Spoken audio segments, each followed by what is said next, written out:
रतन श्रीवास्तव, अंतरिक्ष विशेषज्ञ, space expert, इस वक्त जुड़ रहे हैं इकोनॉमी टुडे में। बहुत धन्यवाद रतन। ये सरकार को ऐसा क्यों लगता है कि स्पेस सेक्टर में संभावनाएं बहुत ही ज़्यादा हैं और इसलिए लगातार वो एफडीआई की जो सीमा है उसमें बढ़ोतरी कर रही है?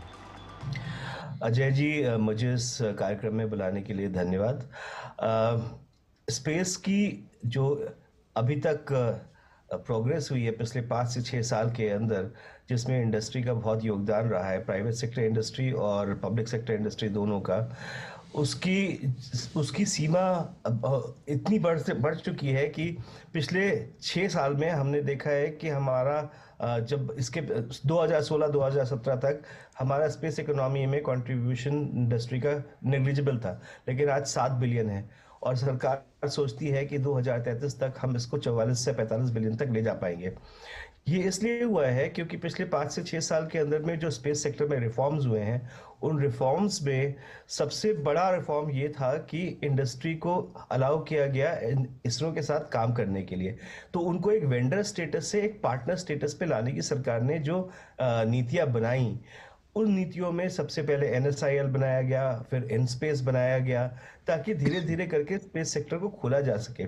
आप ये देखिए कि 2014 में एक स्टार्टअप हुआ करता था सिर्फ स्पेस सेक्टर में, ध्रुवा, और आज की तारीख में करीब करीब 200 स्टार्टअप है। तो अगर इंडस्ट्री को आगे बढ़ाना है तो सरकार कभी भी अपने पैसे पे इंडस्ट्री को आगे नहीं बढ़ा सकती। ऐसे कभी ब्रॉड बेस हो नहीं सकता कोई भी इंडस्ट्रियल रिफॉर्म। ब्रॉड बेस होने के लिए प्राइवेट सेक्टर, प्राइवेट फंडिंग जरूरी है। प्राइवेट सेक्टर, प्राइवेट फंडिंग भी एक जो देश की अर्थव्यवस्था है उसमें GDP में अपना योगदान करने के लिए बहुत जरूरी है। हमने ये देखा है कि अभी तक जितना भी रिफॉर्म हुआ है उसके अंदर सबसे ज़्यादा रिफॉर्म हुआ है satellite manufacturing, satellite component manufacturing और लॉन्च व्हीकल प्रोडक्शन में। लेकिन अभी भी हमारे पास एक ही लॉन्च पोर्ट है, श्रीहरिकोटा। हमारे पास अगर एक ही लॉन्च पोर्ट होगा और हमारे पास कम लॉन्च व्हीकल्स होंगी, तो जो हमारे देश की रिक्वायरमेंट है कम्युनिकेशन सैटेलाइट्स की, ऑब्जर्वेशन सैटेलाइट्स की, एजुकेशनल सैटेलाइट्स की, वेदर सैटेलाइट्स की, वो हम पूरी नहीं कर पाएंगे, क्योंकि एक लॉन्च पैड से आप उतनी लॉन्चेस कर सकते हैं जितने संभव है।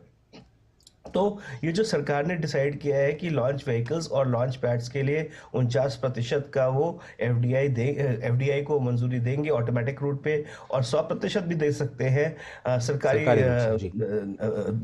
सरकारी अप्रूवल के बाद। ये एक बहुत बड़ा कदम है, साहसिक कदम है।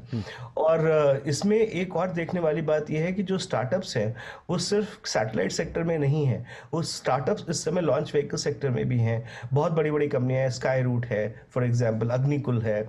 ये लोग ऐसे बना रहे हैं लॉन्च व्हीकल्स जो कॉस्ट इफेक्टिव होंगे। तो फिर एफडीआई नेचुरली उस पर अट्रैक्ट होगी कि एफडीआई आएगी तो वो देखेंगे कि इससे हम क्या फायदा अपनी कंपनियों के लिए कर सकते हैं। रतन, तो आपसे समझना, जब आप इंटरेक्ट करते हैं विदेशी फर्म्स के साथ में, भारत के स्पेस सेक्टर को वो किस निगाह से देखते हैं, इस मार्केट को वो किस निगाह से देख रहे हैं, और क्या डिफरेंट है भारत की स्पेस इंडस्ट्री अगर हम कंपेयर करें तो दूसरे देशों से? अजय जी, ये आपने बहुत अच्छा सवाल पूछा। आज से 6-7 साल पहले हमारा स्पेस ग्लोबल स्पेस मार्केट में बहुत नेग्लिजिबल शेयर था। आज हम करीब करीब 3% पे पहुंच गए हैं। 5 से 6 साल के अंदर हमने इतनी प्रगति की है और लोगों ने ये देखा है कि इंडिया में जो पोटेंशियल है स्पेस सेक्टर का, स्पेस इकोनॉमी का, स्पेस इंडस्ट्री का, वो बहुत ज़्यादा है। और जैसे कि हम जानते हैं कि ज़्यादा कंट्रीज ऐसे नहीं हैं जो अपने सैटेलाइट बनाते हैं, अपनी लॉन्च व्हीकल बनाते हैं और उनको लॉन्च करते हैं, जिसे बोलते हैं स्पेस फेयरिंग नेशंस।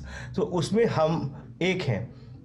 और अगर हम चाइना का तो हम इतना नहीं जानते हैं, लेकिन हम ये जानते हैं कि आज की तारीख में हम पहली 5 देशों में ऐसे हैं जिनकी स्पेस इंडस्ट्री, अपनी डोमेस्टिक स्पेस इंडस्ट्री अपने बलबूते पे चल रही है। आज तक इसरो ने जो कुछ किया है अपने बलबूते पे किया, लेकिन अब वो समय आ गया है जब टेक्नोलॉजी ट्रांसफर, स्किलिंग और फंडिंग की ज़रूरत है इंटरनेशनल कोलैबोरेशन के साथ। ख़ास तौर से क्योंकि हमने, इंडिया ने आर्टेमिस अकॉर्ड साइन किया है। आर्टेमिस अकॉर्ड 27 कंट्रीज़ का एक कोएलिशन है, कोलैबोरेशन है। तो उसमें हमें बहुत फ़ायदा होगा जब हम दूसरी स्पेस एजेंसीज और दूसरे कंट्रीज के साथ काम कर पाएंगे। और इस सबसे बड़ी बात यह है कि इंडिया ने मास्टर कर लिया है एक ये कला कि कम पैसे में हम ज़्यादा अच्छे काम करते हैं। और ये चीज़ जो विकसित देश है उनको लगता है कि ये एक बहुत बड़ी हमारी बहुत बड़ी स्ट्रेंथ है, और उस स्ट्रेंथ में लोग इन्वेस्ट करना चाहते हैं, क्योंकि अगर कम पैसे में ज़्यादा लॉन्चेस होते हैं तो सबका फायदा है, हमारा भी फायदा है, देश का भी फायदा है, और फॉरेन एक्सचेंज का भी फायदा है। रतन जी, कुछ इन्वेस्टमेंट्स के नंबर क्या आपके पास हैं क्या? मान लीजिए जब से लिबरलाइजेशन हमने शुरू किया, पहले तो स्पेस सेक्टर को बिल्कुल स्ट्रैटेजिक माना जाता था, केवल इसरो की अलावा और कोई अलाउड नहीं थे। अब नए नए स्टार्टअप्स आ गए। इन्वेस्टमेंट अभी तक 4-5 सालों में क्या हुआ जब से एफडीआई के रास्ते खुले, और क्या उम्मीद कर रहे हैं कि कितना हम एक्सपेक्ट कर सकते हैं?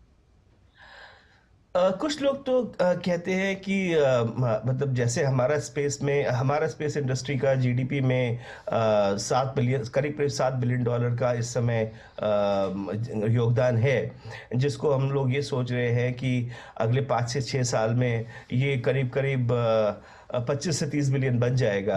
हम ये इन्वेस्टमेंट, डोमेस्टिक इन्वेस्टमेंट ही अभी तक हुआ है, तो डोमेस्टिक इन्वेस्टमेंट ज़्यादातर बड़ी कंपनियों ने किया है, जैसे लार्सन टूब्रो है, टाटाज है, गॉडरेज है, और एसएमई सेक्टर में भी बहुत ज़्यादा इस समय डेवलपमेंट हुआ है। कुछ कंपनियां हैं जैसे अनंत टेक्नोलॉजीज हैं, इन कंपनियों ने, अनंत टेक्नोलॉजी ने बहुत इसमें रैपिड प्रोग्रेस किया है, लॉन्च व्हीकल सेगमेंट में और सैटेलाइट सेगमेंट में भी। अल्फा डिज़ाइन टेक्नोलॉजीज हैं।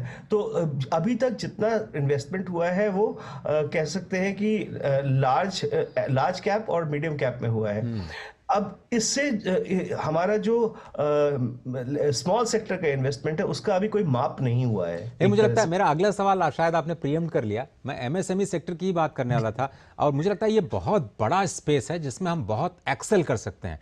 आज भी राजकोट में बहुत छोटी छोटी ऐसी कंपनियां हैं जो कि अहमदाबाद में जो इसरो का प्लांट है, इसरो का जो ऑफिस है, उसके साथ मिलकर के बहुत सारे कंपोनेंट्स, छोटे छोटे कंपोनेंट्स बना रही हैं। छोटे कंपोनेंट्स में 100% एफडीआई अलाउ किया है।